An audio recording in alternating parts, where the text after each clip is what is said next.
Shalom, shalom.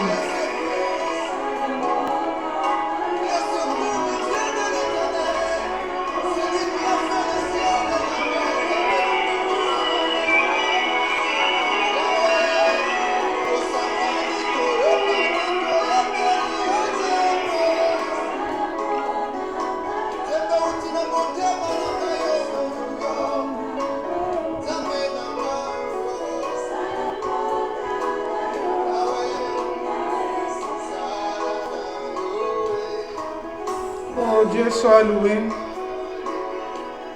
Nous bénissons le Seigneur pour la grâce, pour l'opportunité qu'il nous accorde d'être encore là pour ce live de ce samedi. Nous lui disons merci. Nous lui sommes infiniment reconnaissants. Alléluia. Qu'il soit béni, qu'il soit adoré. Là, nous testons un peu pour voir si...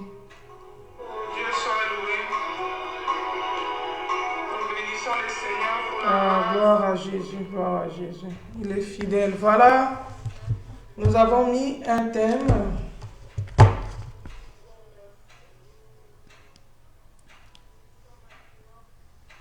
Nous avons mis un thème que nous allons partager aujourd'hui par la grâce de Dieu. Et nous l'avons intitulé « L'Éternel est pour nous un refuge ». C'est de ça que nous allons parler aujourd'hui. Je vais prier un peu. Seigneur, je te rends grâce, je te bénis le maître de toutes tes circonstances. Je te recommande ces moments, règne en maître. Éternel, que moi je disparaisse, que toi tu croisses. Que la parole qui sortira de ma bouche soit un sujet d'édification et de fortification pour tes enfants. Qu'il pousse les gens à venir à Jésus-Christ, à faire de toi leur ville de refuge. Sois béni à jamais au nom de Jésus. Amen. Voilà, je bénis le Seigneur, je lui rends grâce, le Seigneur qui nous a gardés toute la semaine.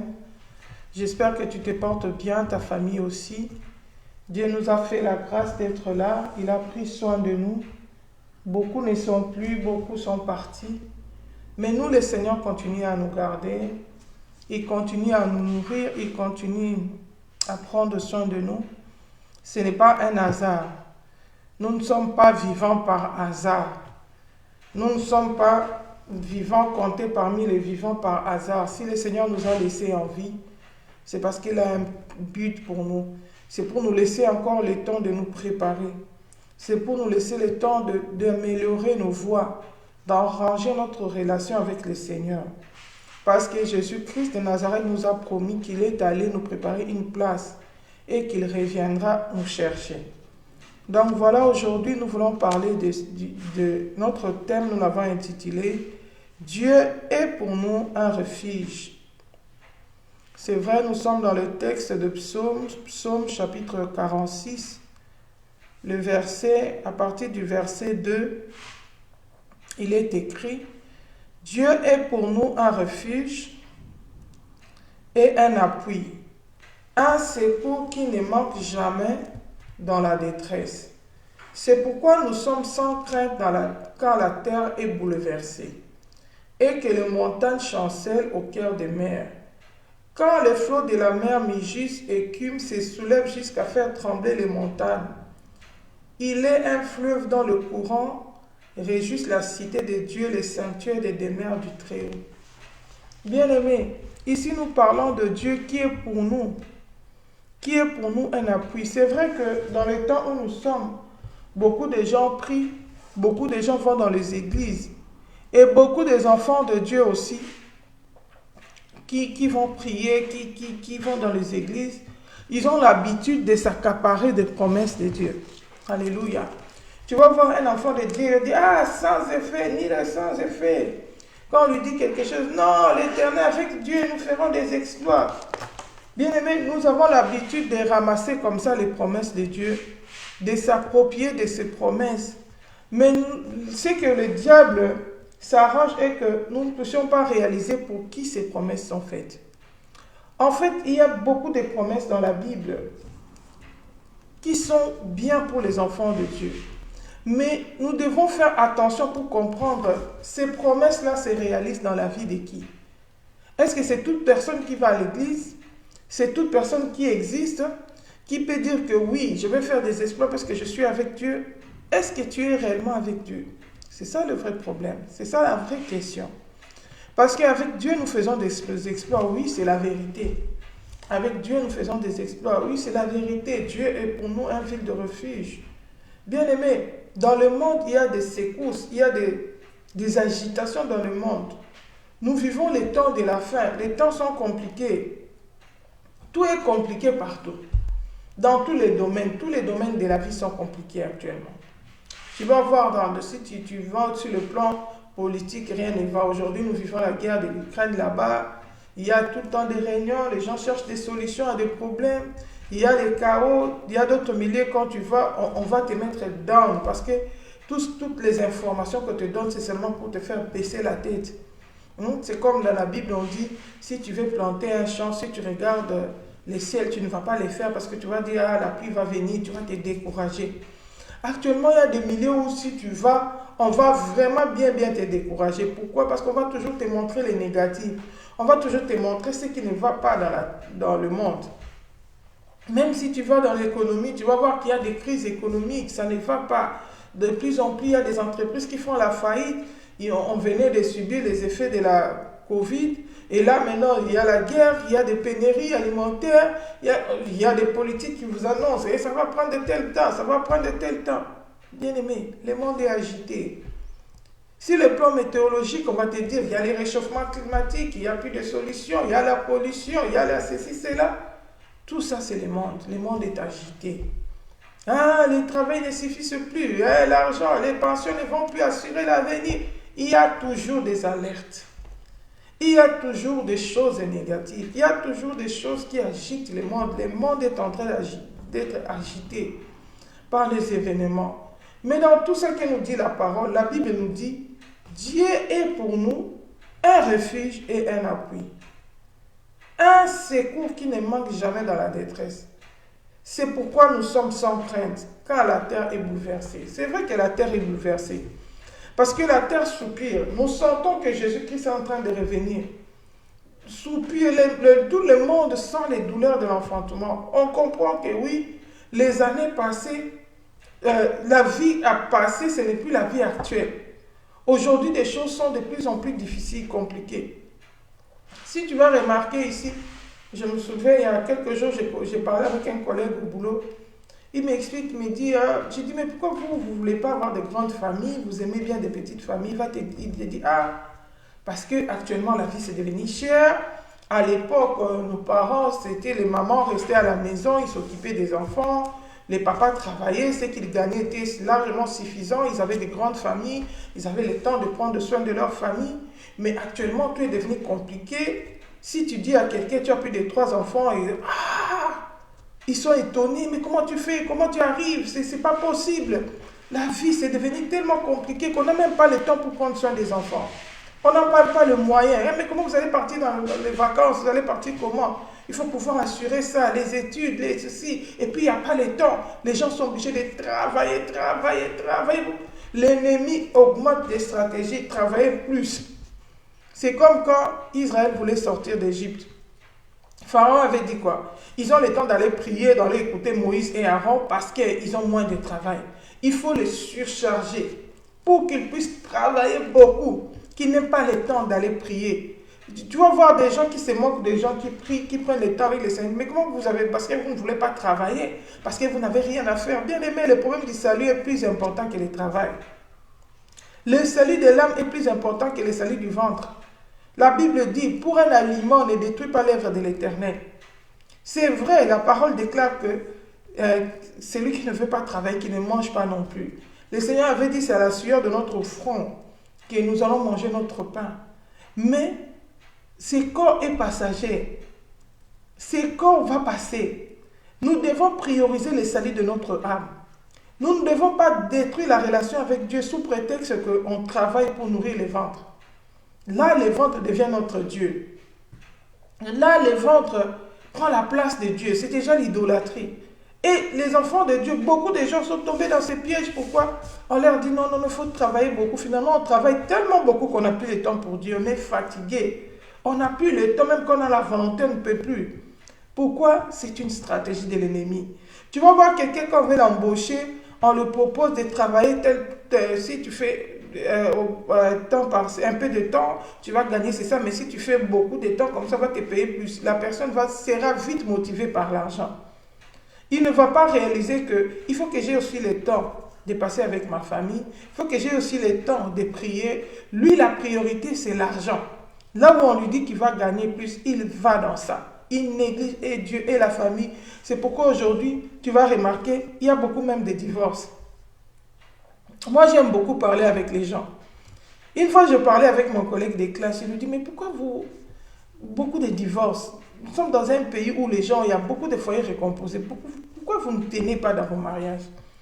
Elle venait de se marier à peine si c'est quelques années. 7 ans de mariage, elle était bien, elle a un boulot, son mari a un boulot, ils ont 2 beaux enfants. Mais pourquoi vous voulez divorcer? Elle m'a dit, ah ma chère, tu sais, tellement tout le monde est occupé dans son travail, tout le monde est plongé dans son travail, on n'a plus le temps ensemble. Au fil du temps, on commence à se détester. Au fil du temps, il n'y a plus d'affection. Tout le monde poursuit ses intérêts. Ah, je dois travailler, je dois avoir l'argent, je dois m'acheter une maison, je dois faire mes entreprises. Je n'ai pas le temps, je ne vais pas laisser l'autre. Lui, il travaille, il gagne l'argent et moi, je vais rester là avec des bébés. Il y en a même qui se dit, j'ai même un collègue qui a dit, elle a choisi de ne pas avoir d'enfant. Parce qu'elle n'a pas le temps pour ça. L'humanité, au fur et à mesure, les gens vont à l'encontre de la volonté de Dieu. Or, le Seigneur avait dit quoi? Soyez féconds, multipliez-vous, remplissez la terre. Le Seigneur avait dit, même si tu travailles 6 jours, un jour tu dois te reposer. Ces jours-là, tu dois les consacrer à l'Éternel. Mais aujourd'hui, on nous dit, non, il faut travailler, il faut travailler. Il y a des enfants de Dieu qui travaillent même les dimanches, ils travaillent sans cesse l'argent. Finalement, tu as pris, tu comptais, c'est pourquoi la Bible dit, vous comptez avoir beaucoup, vous avez amassé. J'ai soufflé dessus. Pourquoi? Parce que l'argent est devenu ton idole.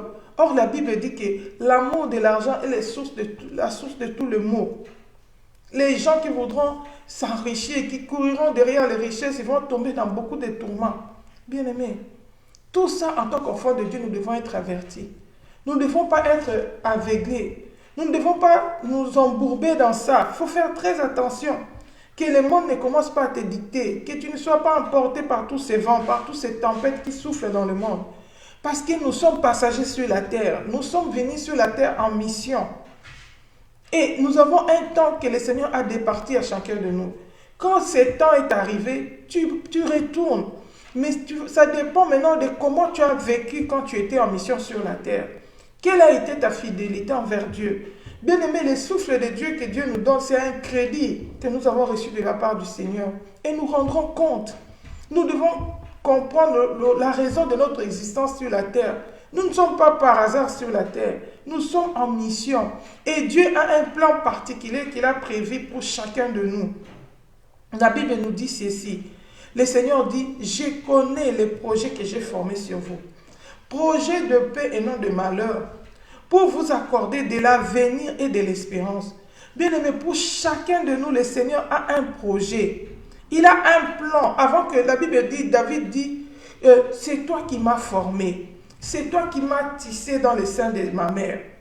Il dit à Jérémie, quand tu étais encore une masse informe dans le sein, je t'avais connu et je t'avais destiné à être prophète des nations. Bien-aimé, chacun de nous a une destinée que le Seigneur a préparée pour lui. Il a un plan que le Seigneur a préparé pour toi quand tu étais encore dans le ventre de ta mère. Avant même que tu ne naisses, le Seigneur avait un projet. Il avait une mission bien déterminée pour toi. Et quand tu es venu sur la terre, il a permis que tu naisses dans une famille. Dieu, le Seigneur s'attend que toi, en tant qu'enfant de Dieu, tu cherches à connaître quelle est la volonté de Dieu pour toi. Quel est le plan de Dieu pour toi. Sinon, tu risques de passer à côté. Tu risques de faire ce que le Seigneur n'attend pas de toi. Et un jour, il te dira, soit, bon, viens entrer dans la gloire, fidèle et bon serviteur, soit, éloignez-vous de moi, ouvrier de l'iniquité. Bien-aimé, c'est très dangereux. C'est une chose terrible que de tomber devant les jugements de Dieu. Et c'est le devoir de tout enfant de Dieu de chercher à connaître quelle est la volonté de Dieu pour moi. Quel est le plan de Dieu pour moi? Est-ce que la manière dont je me comporte, est-ce que la manière dont je conduis ma vie, cela est-il pour la gloire de Dieu? Est-ce que j'accomplis la volonté de Dieu? Est-ce que j'accomplis les plans pour lesquels le Seigneur m'a appelé? Bien aimé, ça c'est très important dans la vie d'un chrétien. Et si tu comprends quelle est la volonté de Dieu pour toi, quelle est la pensée de Dieu pour toi, tu vas maintenant faire attention de garder ta relation avec Dieu. Alléluia. La Bible nous montre l'exemple de l'enfant prodigue. L'enfant prodigue, alléluia. J'espère qu'on m'entend. Je dois vérifier mon micro parce que des fois, à mes jours de tour, aujourd'hui, je ne veux pas tomber dans cette histoire. Dans la vie d'un chrétien. Alléluia. Et si tu comprends, quelle est la gloire à Jésus. Donc voilà, j'étais en train de donner l'exemple de l'enfant prodigue. La Bible nous montre l'enfant prodigue. La volonté du Père était que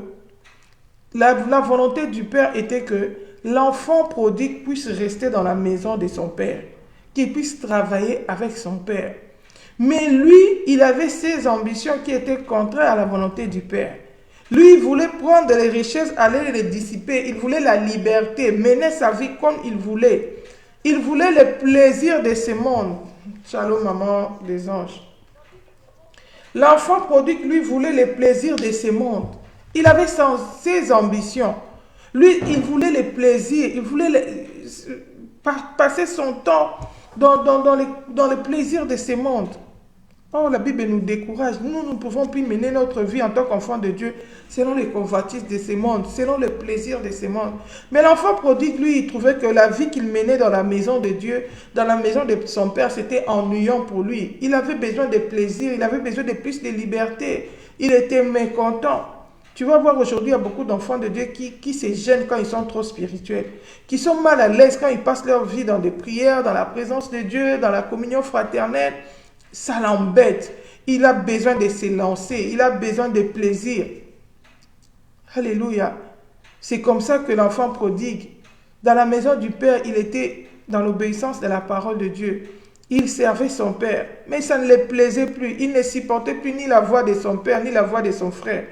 Il voulait s'égayer. Il voulait mener vie avec les étrangers. Il voulait voyager. Il voulait aller dans un lieu étranger. Je ne suis pas en train de dire que voyager, c'est un péché. Mais que ton cœur trouve plaisir dans la parole de Dieu, dans la présence de Dieu. La Bible dit, fais de l'Éternel tes délices. Shalom, ma soeur Cohen. Fais de l'Éternel tes délices. Il te donnera ce que ton cœur désire. Que ta joie soit en Dieu. Que tu fasses de l'Éternel tes délices. Mais cet enfant produit, lui, son problème, c'est qu'il voulait le plaisir. Il voulait une vie de liberté dans le péché. Bien-aimé, il a ramassé toutes les richesses de son père. Il est allé les dissiper comme il avait envie. Aller avec les prostituées, boire de l'alcool, faire la fête, l'ambiance. La Bible nous montre qu'après, il avait perdu tout. Il n'était plus dans la présence de Dieu.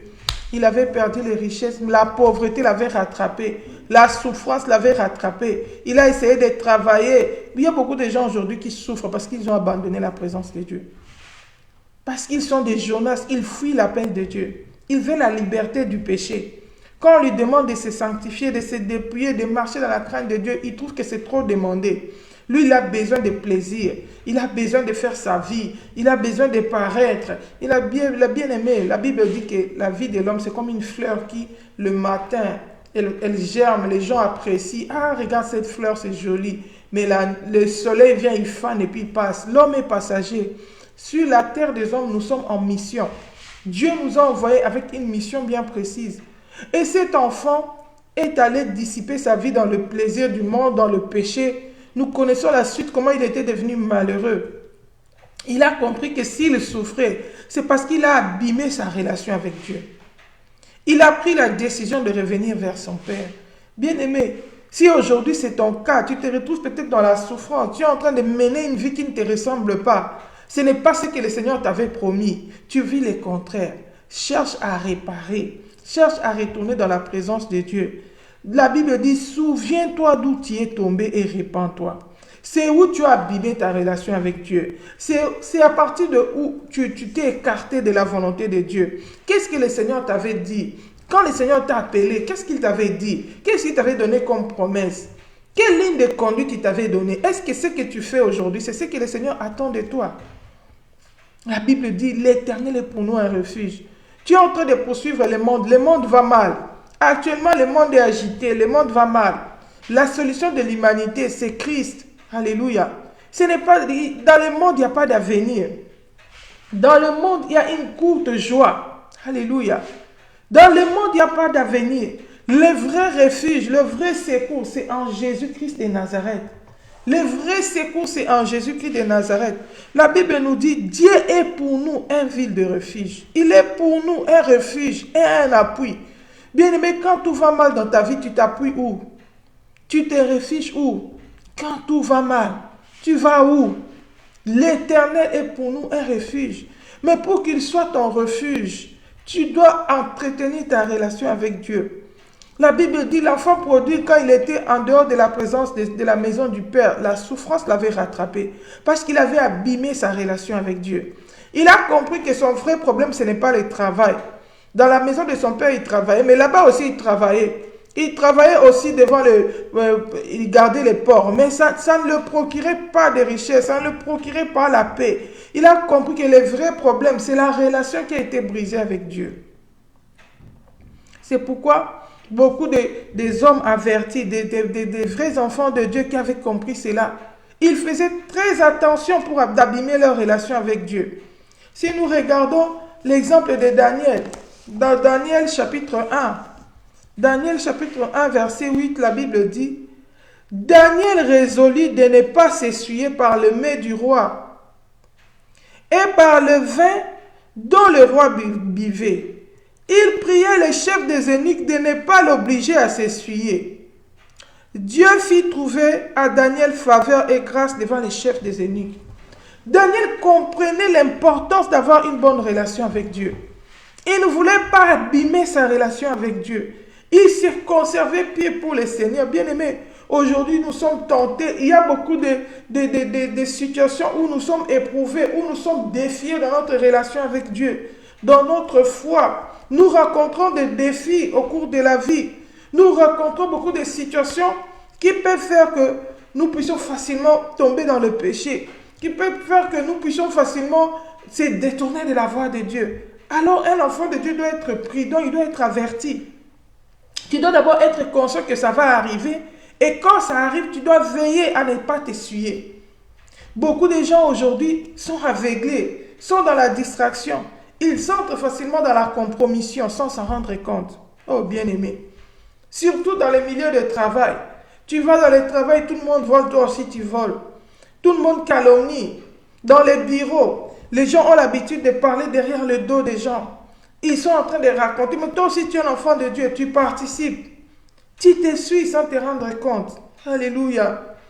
Et on va sortir, c'est une journée, on va dans la pause, on va manger avec des collègues. On te propose un verre, tu bois aussi. Oh, tu vois, si chaque fois qu'on me propose, j'ai dit non. Si, bien aimé, si je vais passer comme quelqu'un de naïf, tu commences à prendre de mauvaises habitudes. Tu vois, quelqu'un, il était dans la pauvreté, il était dans la misère, il priait, Seigneur, donne-moi un boulot, donne-moi un travail. Dès que le Seigneur lui donne un travail, maintenant il a des collègues de travail. Maintenant, la volonté des collègues de travail commence à passer avant Dieu. Maintenant, la volonté de son chef commence à passer avant Dieu. Bien aimé, même si tu travailles, qu'au travail, qu'on connaisse ton identité. Qu'on connaisse ton identité de chrétien. Qu'on sache que ça, tu ne peux pas mélanger. Ça, tu ne peux pas participer. Tu ne peux pas t'essuyer parce que c'est un péché. Tu es un enfant de Dieu, tu ne peux pas le faire. Alléluia. Ce n'est pas qu'on te propose, viens, on va boire un verre. Hein, tout le monde commande les vins. Ah, les champagnes. Tu dis, ah, j'entends seulement parler de champagne. Et là, je vais goûter un peu. Je vais demander pardon au Seigneur après. Beaucoup d'enfants de Dieu aujourd'hui boivent les champagnes et les vins. Or, la Bible dit, ne vous enivrez pas de vin. La Bible dit, ne soyons remplis du Saint-Esprit. Maudit soit celui qui fait boire son frère. Mais beaucoup d'enfants de Dieu, pourquoi? Si tu regardes l'influence de l'entourage, le milieu où il était, il a vu les autres les faire, ah, tel pasteur les fait. Bien aimé, si ce pasteur-là va en enfer, toi aussi tu vas aller en enfer à cause du pasteur. Beaucoup de gens aujourd'hui portent l'étiquette d'enfants de Dieu, mais la Bible dit, ils vont avoir l'apparence de la piété, mais ils vont régner ce qui fait la force. Beaucoup de gens ont l'apparence de la piété, mais ils ne craignent pas Dieu. Toi, tu ne vas pas imiter leur foi. Les saluts individuels. Tu dois être comme les chrétiens de Béret, ils lisaient la parole. Ils n'étaient pas impressionnés parce que c'est les apôtres qui prêchent. Non, quand on leur parlait, ils allaient examiner les Écritures pour voir que ce qu'on leur disait de faire était conforme à la parole de Dieu. Maintenant, toi, tu es enfant de Dieu. Quand on te dit certaines choses, quand tu vois les gens faire certaines choses, tu ne vas pas tomber aveuglément dedans parce que soi-disant c'est ton pasteur, c'est ton leader. Bien aimé, le salut individuel. Ton pasteur n'ira pas répondre pour ton âme. Tu paraîtras, tu vas comparaître toi-même devant les jugements de Dieu. La Bible dit, il est réservé à l'homme de mourir une fois, puis vient les jugements de Dieu. Nous n'allons pas en groupe paraître devant le Seigneur. Le jour où tu meurs seul. Ton âme va se présenter seule devant le Seigneur. Si tu as la grâce de vivre l'enlèvement de l'église, c'est seul qu'on l'affronte. Ce n'est pas un sujet de groupe, ce n'est pas un sujet de mon mari, ce n'est pas un sujet de ma famille, tu vois, notre église, ce n'est pas un sujet de nous, c'est un sujet personnel. Le salut est personnel. Alléluia. Nous avons des gens comme Daniel. Daniel avait compris l'importance d'avoir une bonne relation avec Dieu. Il a refusé de s'essuyer parce que ce n'est que le péché qui nous sépare de Dieu. La Bible dit, la main de l'Éternel n'est pas courte pour toucher, ni son oreille endurcie pour ne pas écouter nos prières. Mais ce sont nos péchés qui nous cachent sa face. Ce sont nos péchés qui l'empêchent d'écouter nos prières.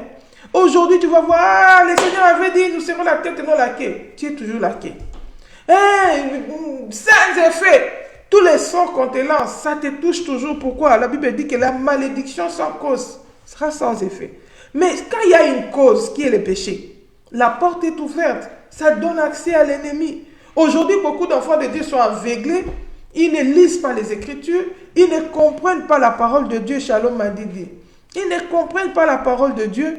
C'est pourquoi beaucoup sont aussi affectés. Ils ont perdu la foi. Ah, Seigneur, tu ne m'écoutes pas. Seigneur, tu avais dit dans ta parole qu'il n'y aura pas de femmes stériles. Mais moi, je suis toujours stérile. Seigneur, tu m'avais dit, je serai béni. Moi, j'ai vu toujours la misère. J'abandonne le Seigneur. Est-ce que tu as déjà remarqué, tu as déjà vérifié ta relation avec Dieu? Est-ce que tu es agréable à Dieu? La Bible dit, non, Dieu n'est pas un homme pour se repentir. Il veille sur sa parole pour l'accomplir. Il nous a dit ici, quand même le monde est troublé, quand même il y a les troubles dans le monde, lui il est pour nous une ville de refuge. Bien aimé, un vrai enfant de Dieu qui craint Dieu, qui se préserve des souillures de ce monde. La Bible dit, l'ange de l'Éternel va camper auprès de lui pour l'arracher du danger. Même quand la situation sera compliquée, le Seigneur va toujours faire la différence avec toi. Parce que tu n'es pas seul, tu as Dieu à tes côtés. Et le Seigneur sera ton refuge. Alléluia. La Bible nous montre beaucoup de fois dans la Bible. Nous avons vu Israël en Égypte. Quand les Égyptiens pleuraient, c'était compliqué chez eux. Mais le Seigneur faisait toujours la différence.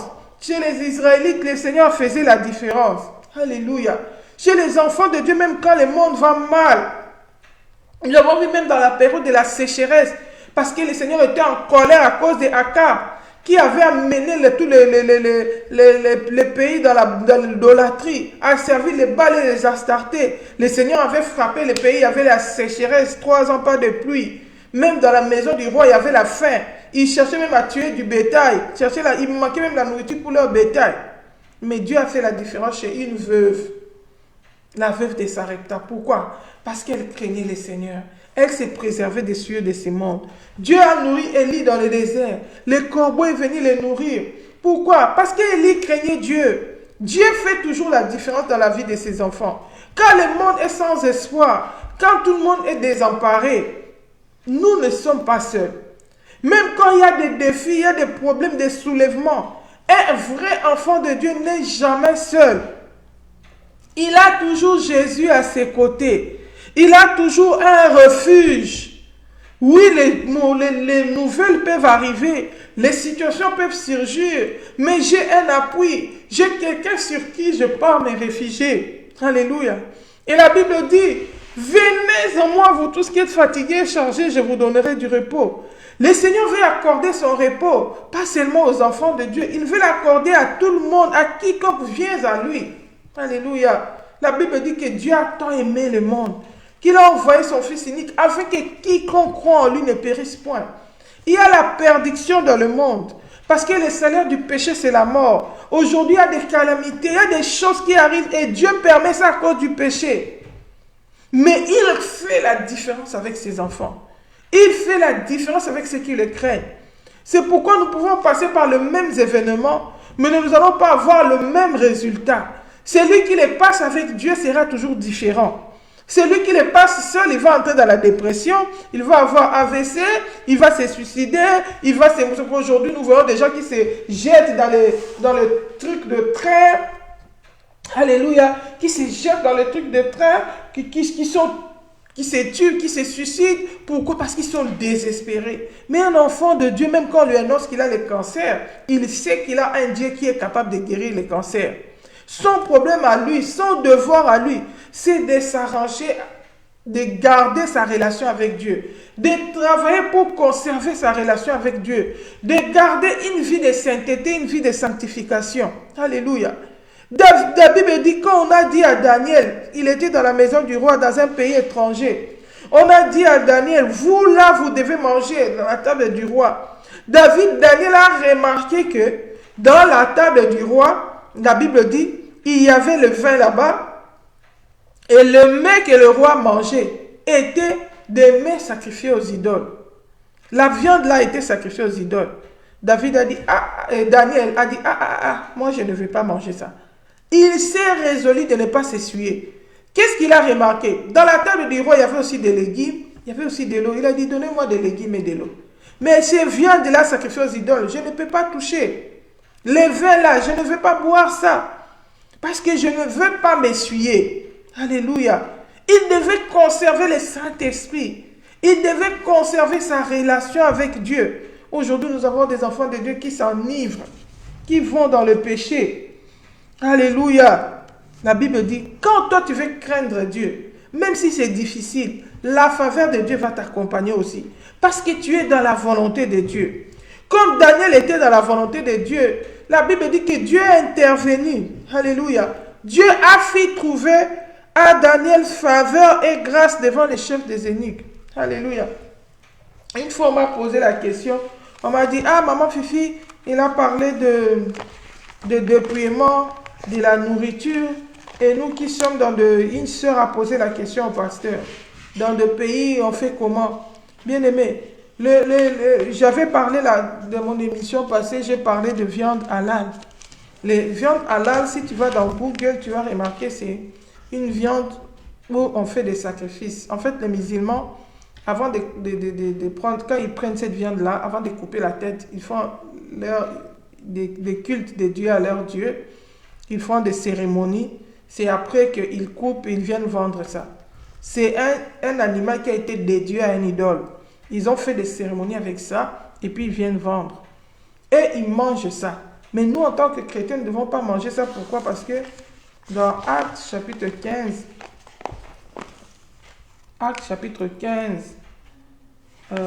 il est écrit, Actes chapitre 15, quand il y avait la conférence de Jérusalem, parce qu'il y avait des problèmes dans l'église, les chrétiens se posaient des questions. On leur avait dit ceci. C'est pourquoi, Actes chapitre 15, verset 19, la Bible dit, c'est pourquoi je suis d'avis qu'on ne crée pas de difficultés à ceux des païens qui se convertissent à Dieu. Verset 20, il dit, mais qu'on leur écrive de s'abstenir de suivre des idoles. Un enfant de Dieu doit s'abstenir de suivre des idoles, de l'impudicité, des animaux étouffés et du sang. Un enfant de Dieu doit s'abstenir d'essuyer des idoles, des animaux étouffés et du sang, car depuis des générations, Moïse est dans chaque ville de gens qui les prêchent, puisqu'on les lit tous les jours du sabbat dans les synagogues. Alors, tu vas voir, les apôtres, ils ont écrit une lettre et ils l'ont envoyée à toutes les églises. Verset 27, la Bible dit, « Nous avons donc envoyé Jude et Silas qui vous annonceront de leur bouche les mêmes choses. » 28, « Car il a paru bon au Saint-Esprit. » Je suis dans Actes chapitre 15, verset 28. « Car il a paru bon au Saint-Esprit et à nous de ne vous imposer d'autres charges que ce qui est nécessaire, savoir de vous abstenir des viandes sacrifiées aux idoles, du sang, des animaux étouffés. » Un enfant de Dieu, ça c'est la nouvelle alliance, je suis dans Actes des Apôtres, chapitre 15. Je lis, tu peux même lire si tu veux, moi je lis à partir du verset 19, je suis descendu jusque 20 et je lis encore le verset 28, 27 jusqu'au verset 29. On nous dit là-bas qu'un enfant de Dieu doit s'abstenir des viandes sacrifiées aux idoles. Il y a les viandes halal. Même ça, c'est pour les musulmans, mais même les non-musulmans. Dans nos familles, des fois, on fait des cérémonies. Vous allez chez les féticheurs, on donne de la nourriture aux gens. Vous avez eu des jumeaux, on fait des cérémonies, on prépare des animaux, des nourritures liées aux cérémonies, on vous donne à manger. Un enfant de Dieu ne peut pas manger ça. Un enfant de Dieu ne peut pas aller manger dans la maison d'un féticheur. Des histoires, on a fait des incantations, tu ne peux même pas participer. Ce sont des lieux, des interdits. Un enfant de Dieu ne peut pas participer à ça. Et tu vas dans un lieu où on fait des sacrifices, on fait passer, comme Israël, il y a un moment où ils faisaient passer leurs fils. Il y a le Moloch, le culte de Moloch, ils faisaient des cérémonies, ils font passer leurs enfants sur les... Un enfant de Dieu ne doit pas participer. Ce sont des prisons spirituelles. Quand tu participes à de tels trucs, tu t'essuies. Alléluia. Quand tu manges dans ces tables-là, tu t'essuies. Alléluia. Et cela peut aller même plus loin, même dans les églises des réveils. Il y a des églises où il y a déjà, ça porte le nom d'église des réveils, mais c'est déjà des églises de sommeil, où il y a l'infiltration satanique. Et tu vas voir même les diacres, des sorciers. Ils font la Sainte Seine, ils envoûtent les gens même dans la nourriture. C'est pourquoi la Bible dit, un enfant de Dieu doit toujours prier. Il faut faire attention parce que beaucoup disent, hey, moi je vais manger, ça ne va rien me faire. Bien aimé, un idole, on ne mange pas ça, on ne prie pas pour ça. L'idole, on le brûle, on le jette. Alléluia. Oh non, c'est pourquoi même les gens ils disent, hey, les faux cheveux, les bijoux, je vais prier, je vais porter. Bien aimé, les idoles on ne portent pas. Les idoles, on brûle ça, on jette, ça attire la colère de Dieu. Un enfant de Dieu ne doit pas toucher aux idoles. Les jours où Israël avait fait le veau d'or, Moïse n'était pas venu, bon, je vais prier pour ce veau d'or que ça devienne pire. Non. On a brûlé ça par le feu. Partout où il y avait des idoles, on le brûlait par le feu. On l'écartait du camp de Dieu. Un enfant de Dieu ne peut pas toucher à ça. Même si tu peux te retrouver dans un pays musulman où ils vendent de la viande halal, ils font les cérémonies souvent sur les viandes, les poulets, les moutons, tout ça. Toi, tu peux acheter une viande qui n'est pas passée par ces sacrifices. Aujourd'hui, nous voyons même dans les avions, partout, on te dit, il y a des gens qui sont des végétariens, on va te servir des trucs végétariens. Il y a des gens qui sont, à cause d'une maladie, ils ne mangent pas certaines choses. On va bien annoncer qu'ici, il y a tel produit, si tu es allergique à ça, tu ne prends pas. Tu vas adapter ta nourriture.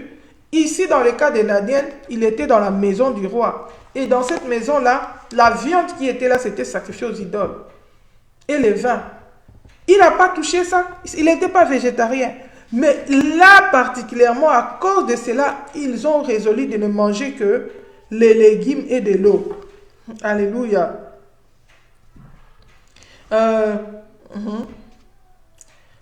Dans Daniel chapitre 1, le verset 11, la Bible dit, « Alors Daniel dit à l'intendant, à qui le chef des eunuques avait remis la surveillance de Daniel, de Anania, de Misaël et d'Azaria, éprouve tes serviteurs pendant 10 jours et qu'on nous donne des légumes à manger et de l'eau à boire. Tu regarderas notre visage.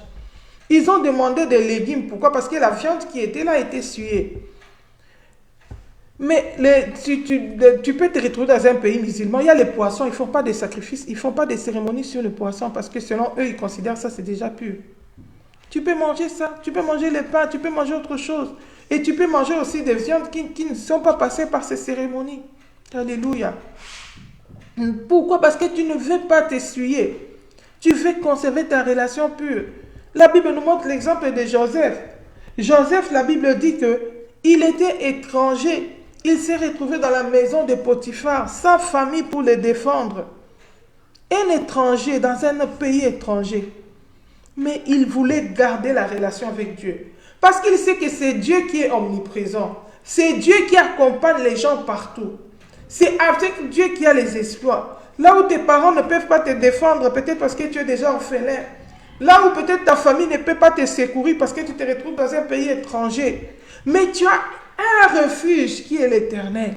La Bible dit l'Éternel est pour Dieu et pour nous un refuge. Il est pour nous un appui. Quand toi tu as tes problèmes, tu te réfugies où?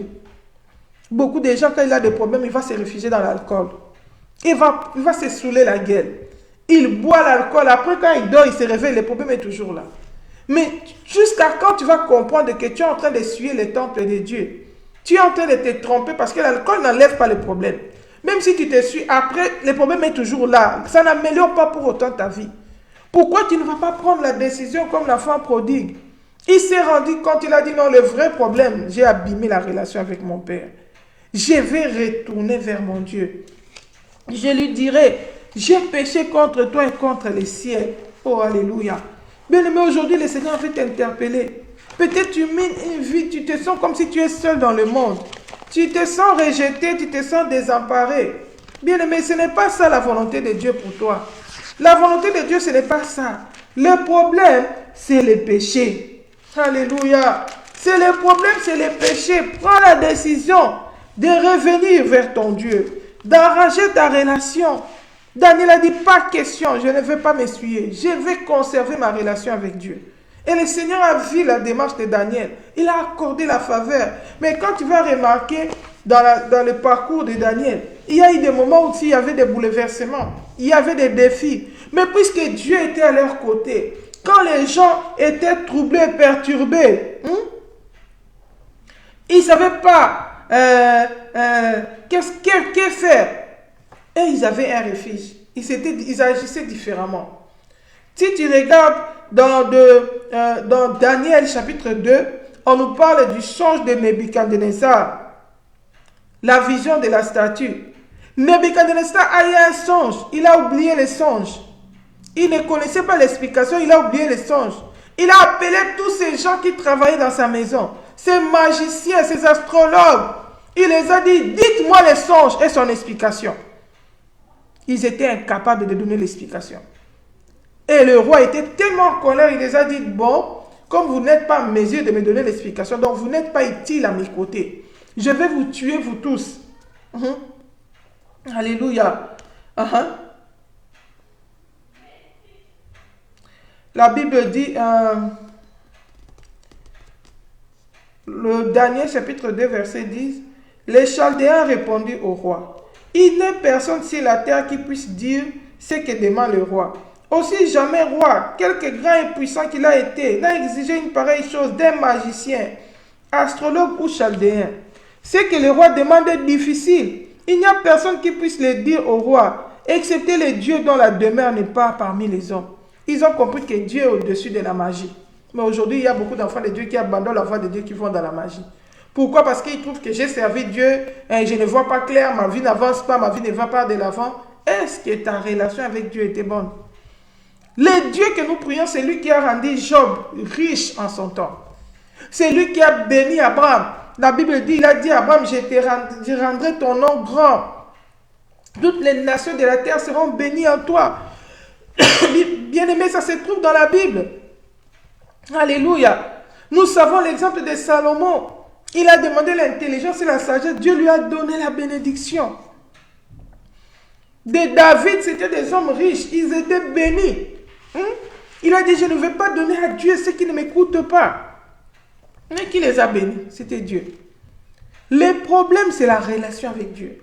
Le problème, c'est préserver des souillures de ce monde pour s'assurer que Dieu soit avec toi.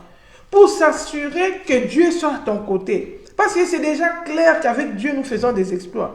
Alors si dans ta vie, ce n'est pas les exploits, ne blâme pas les hommes. Souviens-toi d'où tu es tombé. Rentre en toi-même, examine-toi.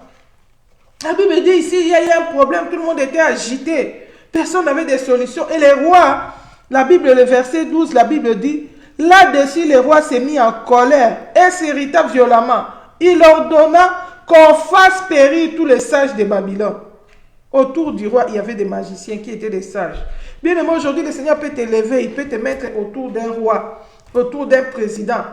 Garde ton identité de chrétien. Daniel était sage à Babylone, mais il s'est préservé des souillures du monde.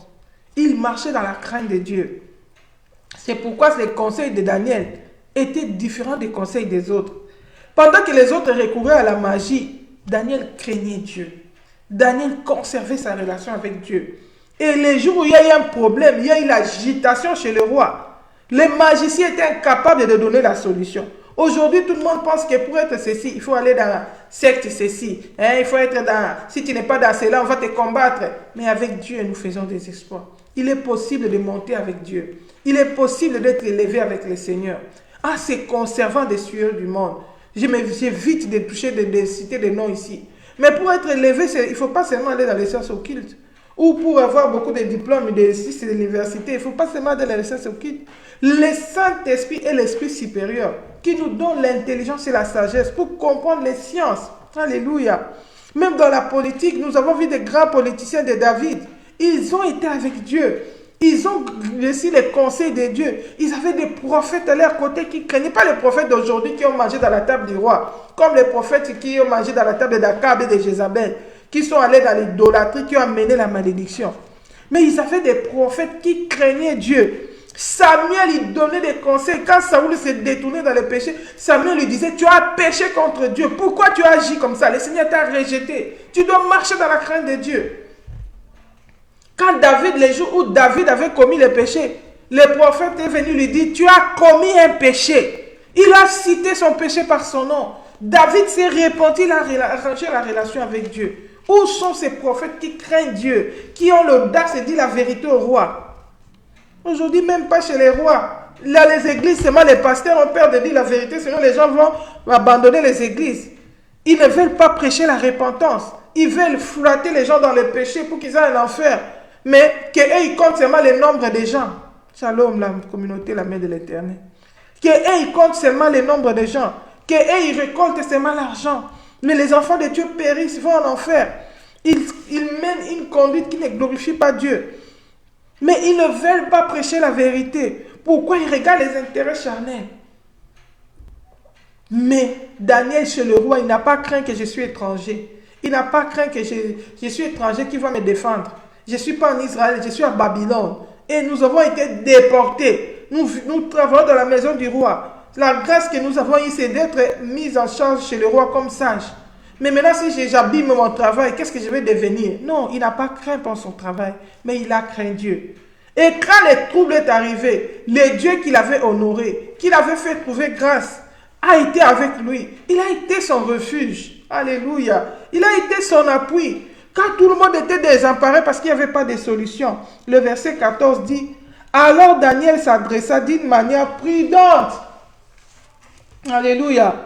Daniel s'adressa d'une manière prudente et sensée à Arjoc, chef de garde du roi, qui était sorti pour mettre à mort les sages de Babylone. Il prit la parole. Tu vois, Daniel n'était pas dans le groupe. Quand on criait là, on disait, il n'était même pas là. Il n'était même pas au courant. Il a remarqué seulement l'agitation. Le monde est agité. Il est venu demander, mais qu'est-ce qui se passe? La Bible dit, il prit la parole et dit à Arjoc, commandant du roi, pourquoi la sentence du roi est-elle si sévère? Arjoc exposa la chose à Daniel. Et Daniel se rendit vers le roi et le pria de lui accorder du temps pour donner au roi l'explication. Ensuite, Daniel alla dans sa maison et il instruisit de cette affaire Anania, Misaël et Azaria, ses compagnons, et les engagea à implorer la miséricorde du Dieu des cieux, afin qu'on ne fît pas périr Daniel et ses compagnons avec le reste des sages de Babylone. Regarde la situation. Il y a du trouble dans le monde. Tout le monde est agité. Mais ils n'ont pas de refuge. Mais Daniel a un refuge. Daniel a un Dieu.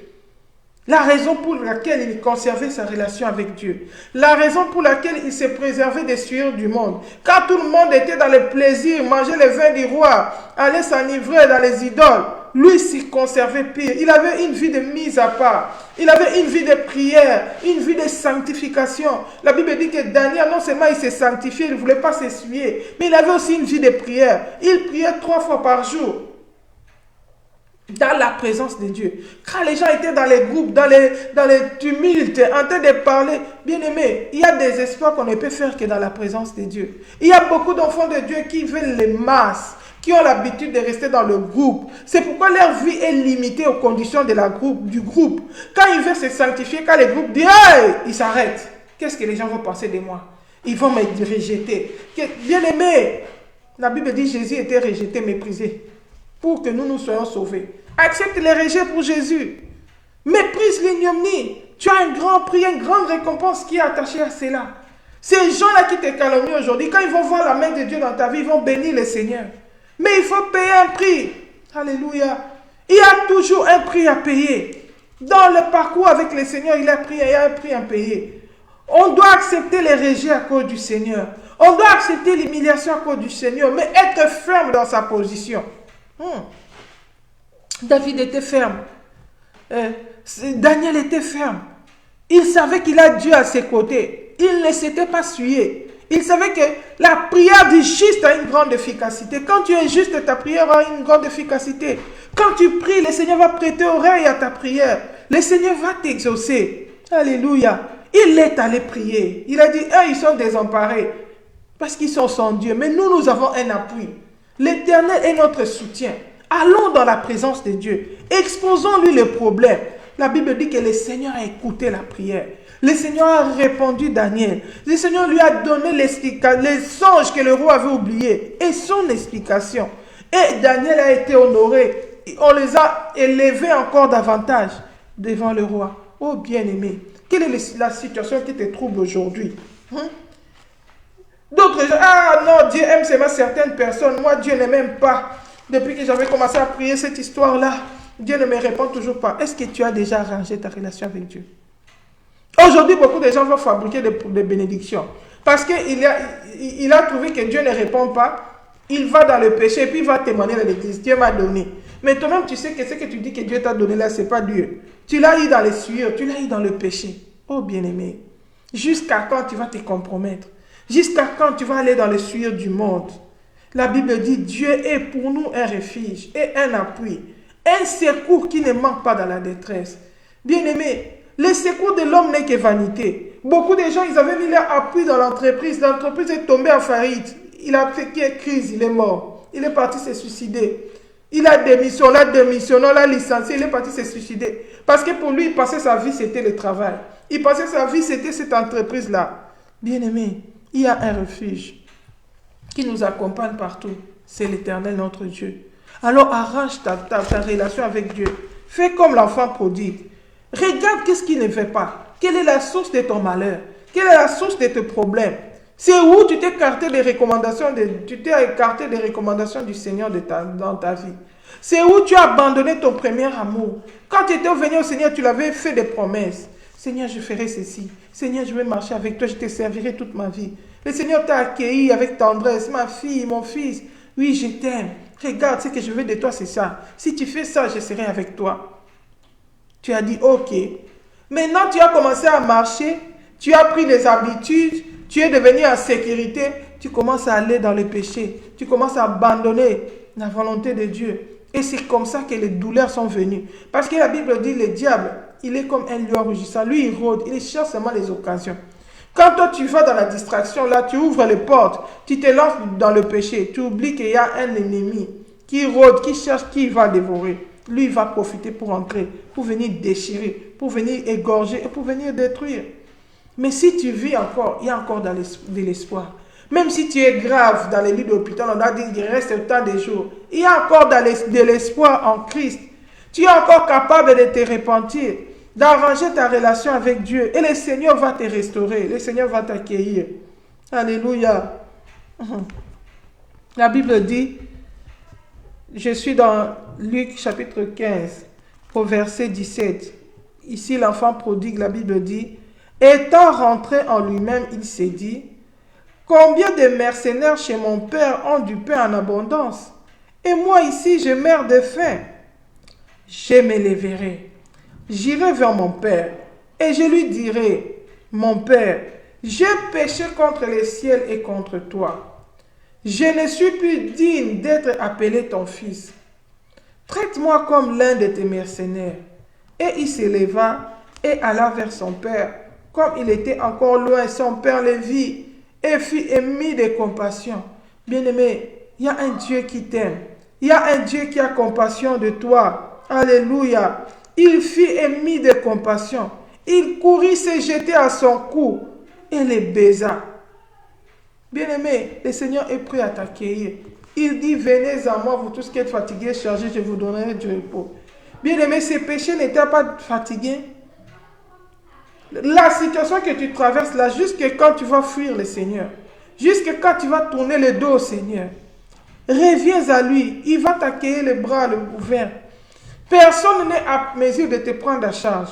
Le secours de l'homme n'est que vaniteux. Un homme peut te secourir aujourd'hui, demain il sera limité, lui-même va manquer. Mais il y a un secours qui ne manque pas dans la détresse. La Bible dit, il est pour nous un secours qui ne manque pas dans la détresse. Alléluia. Dieu est pour nous un secours qui ne manque pas dans la détresse. Retourne au Seigneur. Prends la décision. Toi qui avais rétrogradé, toi qui avais abandonné ton premier amour, prends la décision de revenir vers le Seigneur. Le Seigneur va t'accueillir. Il va t'ouvrir une porte, il t'ouvre une porte de grâce. Il est prêt à t'accueillir, prêt à te restaurer. Le monde va mal. Alléluia. Si tu tournes les regards vers le monde, tu seras déçu. Reviens à Jésus. La Bible dit, quand on tourne vers lui les regards, on est rayonnant de joie. Reviens à ton premier amour. L'amour, ton premier amour que tu avais pour le Seigneur. Les ailes que tu avais pour son œuvre.